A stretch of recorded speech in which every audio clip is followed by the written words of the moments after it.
The champagne flutes were crystal, the napkins were linen, and then halfway through the appetizer, my daughter-in-law's father leaned back in his chair and said, "William, be honest with me. What exactly is it that you do again?" The question hung in the air like smoke.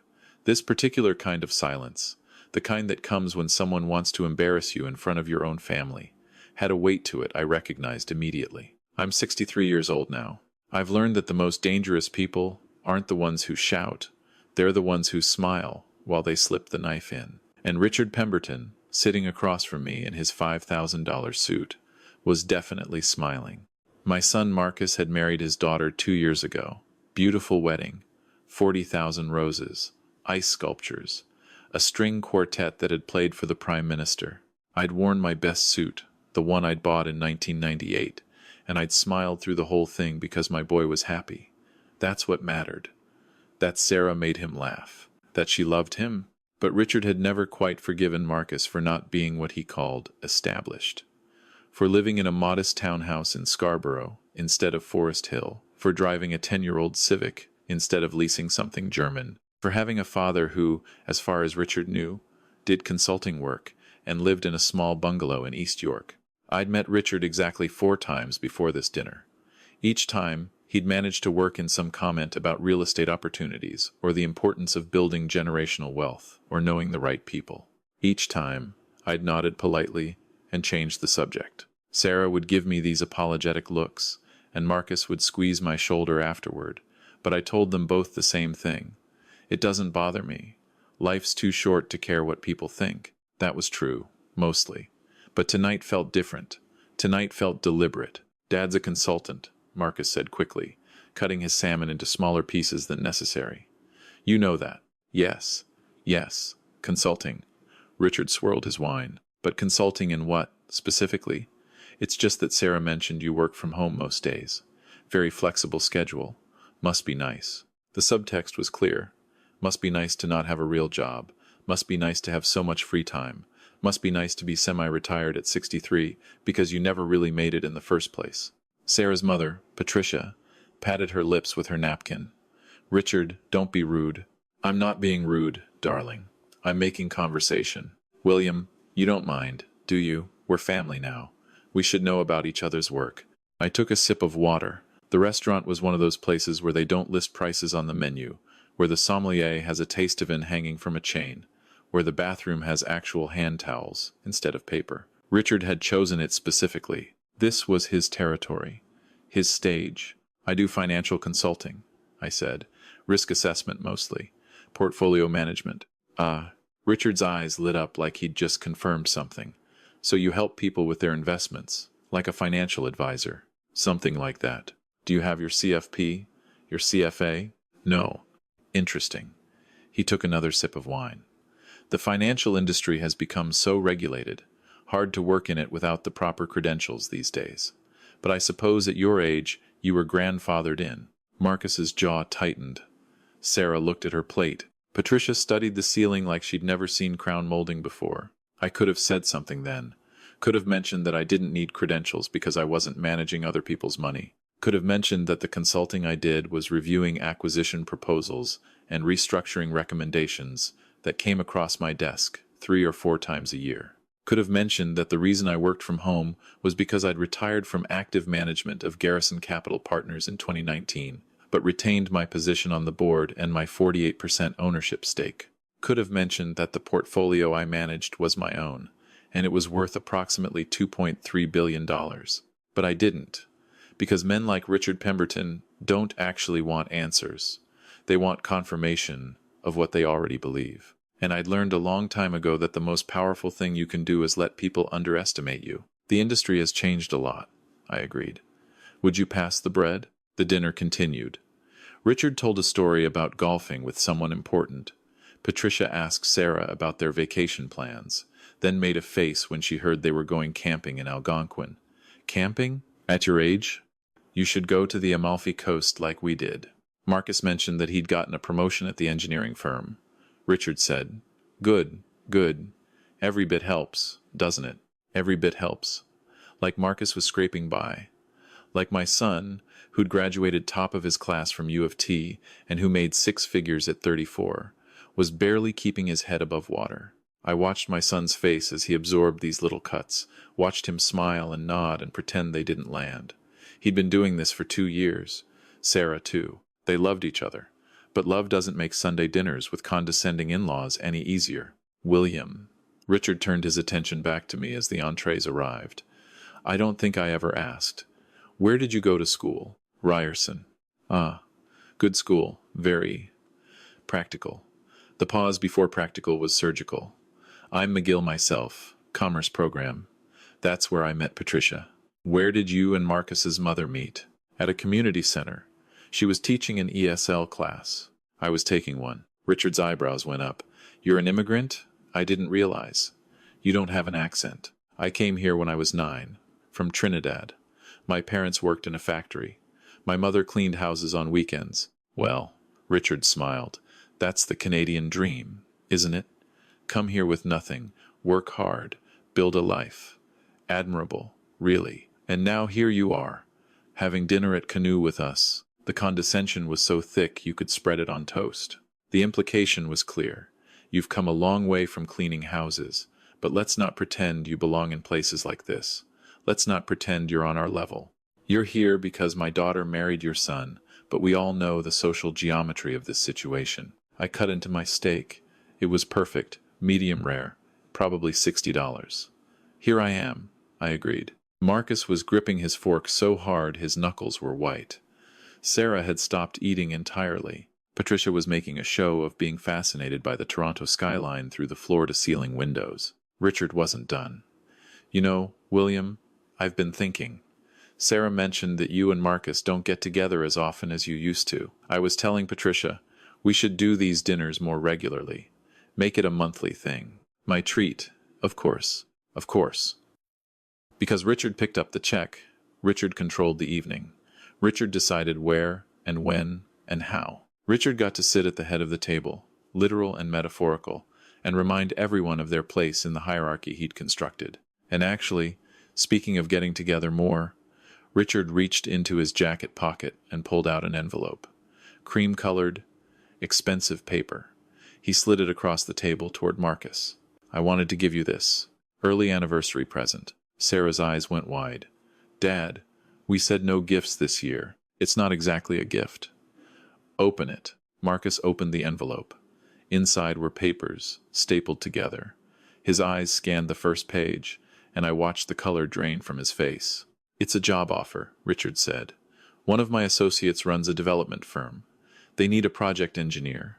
It's a significant step up from what you're doing now, Marcus. 60% salary increase, full benefits, pension, corner office. There's just one small thing. Marcus looked up. What thing? The position is in Calgary. You'd need to relocate. But Sarah's always wanted to live out west, haven't you, sweetheart? And honestly, I think it would be good for both of you. Toronto's so expensive. You'd have a better quality of life out there. Bigger house, better savings, room to grow. Room to grow, away from me. That was what he meant. Away from my influence, my lower middle-class existence, my bungalow with the chain-link fence and the driveway that needed repaving. Away from camping trips to Algonquin and Sunday dinners where I made jerk chicken and we ate on the back deck. Away from everything that apparently wasn't good enough. Sarah was staring at her father like she'd never seen him before. Dad, we didn't talk about this. I'm talking about it now. It's an opportunity. You don't turn down opportunities like this. We have a life here, Marcus said quietly. Sarah just made senior analyst. I just got promoted. Our friends are here. My father's here. Your father. Richard turned to me, smiling. William, you understand, don't you? This is what's best for them. You want Marcus to succeed, right? To really succeed, not just get by. Get by. There it was again. The constant insinuation that my son, that our whole existence was just barely adequate, that we were treading water while people like Richard actually lived. I could have ended it right there. Could have pulled out my phone and shown him my portfolio. Could have mentioned that I'd been the lead investor in the firm that had acquired his commercial real estate company 3 years ago. Could have told him that I personally owned the building we were currently sitting in, along with 47 other properties across the GTA. Could have explained that the reason I lived in a small house in East York was because I'd bought it 40 years ago for $70,000. And I liked it. Liked my neighbors, liked walking to the Korean grocery store on the corner, and the Portuguese bakery 2 blocks down. Could have told him that I'd started Garrison Capital in 1989 with $12,000 and a belief that if you made smart decisions and treated people fairly and didn't spend money on things designed to impress strangers, wealth would compound quietly in the background of your life until one day you woke up and realized you had more than you'd ever need.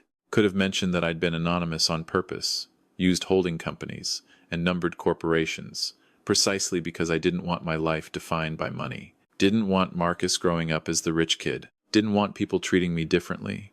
Didn't want to become the kind of person who needed a Patek Philippe and a Forest Hill mansion to feel like they mattered. I could have said all of that. Instead, I folded my napkin and placed it beside my plate.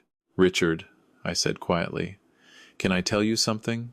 Of course. When I came to Canada, I was 9 years old. My father worked 16-hour days in a textile factory. My mother cleaned 3 houses every Saturday. We lived in a basement apartment in Parkdale that flooded every spring. I shared a bedroom with my 2 brothers. We had 1 winter coat between the 3 of us, so we'd take turns who got to wear it to school. Richard's smile faltered slightly, like he wasn't sure where this was going. I remember my father coming home one night when I was maybe 13. Someone at the factory had made fun of his accent, called him lazy, told him to go back where he came from. And you know what my father said to me? He said, "William, never let people like that make you feel small. Their words are about their own fear, not your worth." I looked directly at Richard. I learned early that the people who need to make others feel small are usually the ones who feel smallest inside. The people who need to prove they're better than you are the ones who secretly worry they're not. The people who measure life in square footage and job titles, and how much they paid for dinner, are the ones who don't know how to measure what actually matters. The table had gone completely silent. Even the ambient noise of the restaurant seemed to have faded. "So, here's what I'm going to say," I continued. "Marcus is going to make his own decision about that job. Not because of money, not because of what you think is impressive, but because of what's right for him and Sarah. And whatever he decides, I'm going to support him. Because that's what you do when you love someone. You don't manipulate them with opportunities that are really just leashes. You don't use generosity as a weapon. You don't make people feel like they have to choose between their family and your approval." I stood up. "Thank you for dinner, Richard. The steak was excellent, but I think I'll head home now. Marcus, Sarah, I'll see you Sunday if you're free. I'm making pilau." Marcus stood up too. "Dad, wait. I'll drive you." "You stay. Finish your meal." I looked at Sarah. "Your father loves you. I know that. Sometimes people who love us don't know how to show it without trying to control it. That's something he'll have to work out on his own." I pulled out my wallet and placed $500 bills on the table for my portion of the meal. "And Richard, that job in Calgary, I'm sure it's a good opportunity, but my son doesn't need your associate's firm. He's already exactly where he needs to be." I walked out of that restaurant into the cool Toronto night, took the subway home to East York, made myself a cup of tea in my small kitchen with the linoleum from 1987, sat in my backyard under the stars, and thought about the look on Richard's face. He'd probably spend the next week stewing about it, probably tell Patricia I was rude, that I'd embarrassed him, that I didn't understand how the world worked, probably double down on the Calgary job offer, frame it as even more urgent, even more necessary. But here's what Richard would never understand. I didn't need to prove anything to him. Didn't need him to know about Garrison Capital, or my board position, or the fact that I could buy and sell his real estate holdings 3 times over. Didn't need him to respect me, or approve of me, or acknowledge me. Because the real victory wasn't in the reveal. It was in the refusal. The victory was in knowing my worth and not needing external validation of it. The victory was in raising a son who valued character over capital, who chose love over status, who knew that a life well lived wasn't measured in corner offices and vacation homes. 3 days later, Marcus called me. "Dad, Sarah and I talked. We're not taking the job. We're staying in Toronto." "Good. Her father's pretty upset. Says we're being short-sighted. He'll get over it. Or he won't. Either way, you made the right choice for yourselves." He asked Sarah if you were secretly rich or something. Like, where did you get $500 in cash to just throw on the table like that? I smiled into the phone. What did Sarah say? She said her dad was missing the point. That the money didn't matter. That you were rich in all the ways that actually count. Smart woman, your wife. She is. He paused. Dad, thank you. For what you said at dinner. I've been letting him make me feel like I wasn't enough. Like we weren't enough. I needed to hear someone say it doesn't matter. It doesn't matter, son. The only thing that matters is that you're kind, that you're honest, that you treat people with dignity, and that you live according to your own values. Everything else is just noise. We talked for a while longer. About work, about Sarah's new project, about whether they should adopt a dog. Normal things. Good things. The things that make up a life. After we hung up, I sat on my back deck and watched the sun set over the neighboring houses with their above-ground pools and chain-link fences. I thought about the young man who'd arrived in Canada 54 years ago with nothing but a suitcase and a fierce determination to build something. Not wealth, necessarily, just a good life. An honest life. I'd built that. And more than that, I'd built it without becoming the kind of person who measured others by their bank accounts or their postal codes. I'd built it without losing sight of what my father had taught me in that flooded basement apartment in Parkdale, that your worth isn't determined by other people's opinions, and the moment you start needing their approval is the moment you've lost something essential. Richard Pemberton would probably never know who I really was. Would never know that the consultant he'd patronized owned more wealth than Richard would accumulate in 5 lifetimes. Would never know that I'd chosen a simple life not because I couldn't afford more, but because I'd learned that more doesn't mean better. And that was fine. Better than fine. That was perfect. Because the greatest victories in life aren't the ones where everyone watches you win. They're the ones where you win so quietly, so internally, that no one even knows there was a competition. They're the moments when you choose dignity over ego, character over status, substance over show. I'd won the moment I walked out of that restaurant with my head high and my conscience clear. Won because I'd refused to play the game Richard needed me to play. Won because I'd shown my son that you don't need to defend yourself to people who've already decided who you are. The truth is, I could have told Richard everything, could have watched him squirm and backtrack and suddenly treat me with the respect he thought I didn't deserve, could have enjoyed that moment of revelation, that instant karma. But then what? Then Richard would respect me for my money, not my character.